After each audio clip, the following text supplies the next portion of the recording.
Children of God, mga anak sa Diyos. Sa tradisyon sa mga Hudiyo, adunay usa ka dakong pista nga gitawag og Feast of Dedication nga nailhan usab isip Feast of the Maccabees nga nagikan sa kasaysayan sa pagbangon sa pamilya ni Judas Maccabeus batok sa mga nanglupig kanila. Niadtong 2nd century BC, ang templo gihugaw-hugawan o gipahilayo sa tinuod nga pagsimba. Apan pinaagi sa kaisog sa mga Maccabees, ilang nabawi ang templo o gipahinungod pag-usab kini ngadto sa Dios. Mao nga Feast of Dedication. Ang Feast of Dedication gihimo aron sa paghinumdom sa paghinlo og pagdedikar pag-usab sa templo.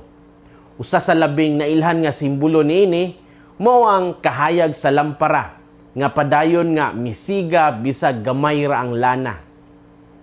Kini nagrepresentar sa paglaom og presensya sa Dios sa panahon sa kalisod. Ang celebration nagpadayon sulod sa 8 ka adlaw isip pasalamat sa grasya sa Dios.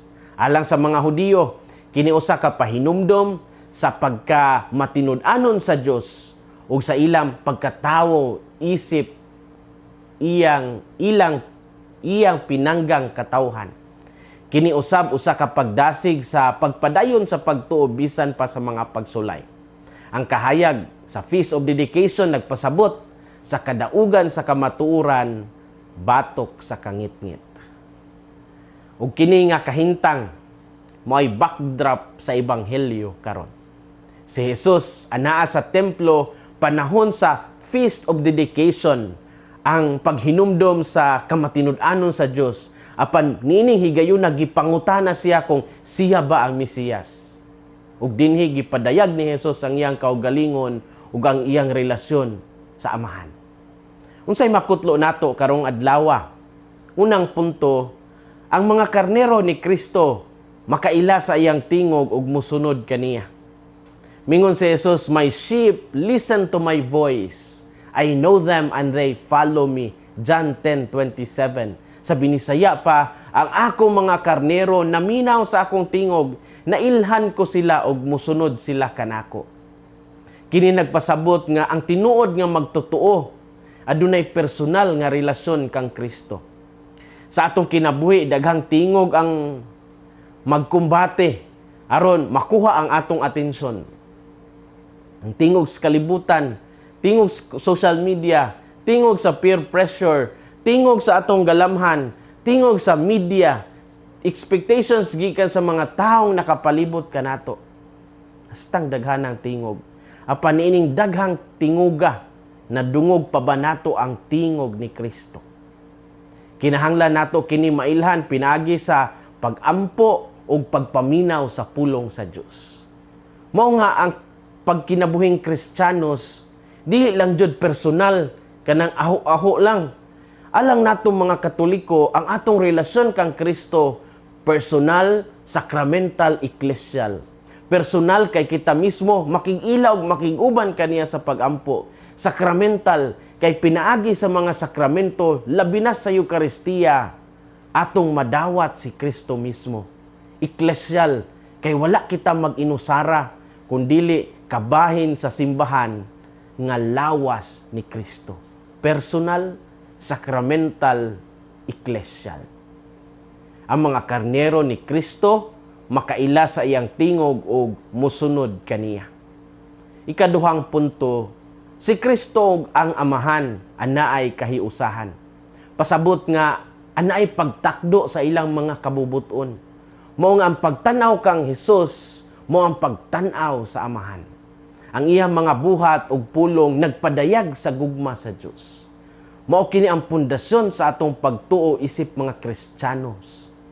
Ang Dios nahimong tawo aron ang tawo muduol sa Dios. Mao nagyud ni ang summary sa tibuok ebanghelyo ni San Juan. Ang Dios nahimong tawo aron ang tawo maduol sa Dios. Akong usbon, ang Dios nahimong tawo aron ang tao maduol sa Dios. Si Kristo ug ang Amahan anaay kahiusahan. Story time.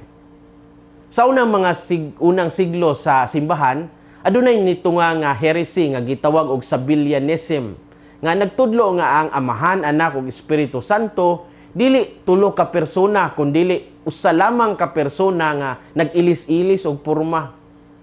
Kini nga sayop nga pagtulunan nagikan kang Sabellius. Si Sabellius usa ka pari niadtong ikatulong siglo. Ang iyang pagtulunan nga ang Amahan, Anak ug Espiritu Santo dili tulo ka persona kundi usa lamang ka persona nga nag-ilis-ilis og porma, nakahatag og dakong kalibog sa daghang Kristiyanos. Si Sabellius gisupak pag-ayo sa mga influensyado nga mga tao sa iyang panahon. Nisupak kaniya si Hippolytus of Rome ug si Tertullian. Si Sabellius gipalagpot o gi-excommunicate ni Pope Calixtus I sa Roma mga AD 220. Tungod niini ang simbahan nitubag pinaagi sa klarong pagtulunan sa Trinity nga adunay 3 persons but one God. Pinaagi sa pagkorek sa maong heresy, gipakita niini ang papel sa simbahan isip magtutudlo sa kamatuoran. O nagpahinumdom kanato nga ang pagtuo kinahanglan panalipdan o palawman. Children of God, mga anak sa Dios, ang Ginoo nag-awhag kanato sa pagpaminaw sa iyang tingog o pagsunod kaniya sa atong adlaw-adlaw nga kinabuhi. Liguno nato ang atong kinabuhing Kristiyanos diha sa atong relasyon kang Kristo, pinaagi sa pagampo, sa sakramento, o pakighiusa sa katawhan sa Dios. Maningkamot ang magpabiling matinud-anon sa pagtuo bisan pa sa mga pagsulay. Ug hinaot nga kita mahimong kahayag sa uban pinaagi sa atong pagsunod sa maayong magbalantay. Hinaot nga ang kasing-kasing ni Kristo maghari sa atong mga kasing-kasing. Kini si Father Felmar Castrodes, Fiel SVD, ang inyong magsisibya sa maayong balita.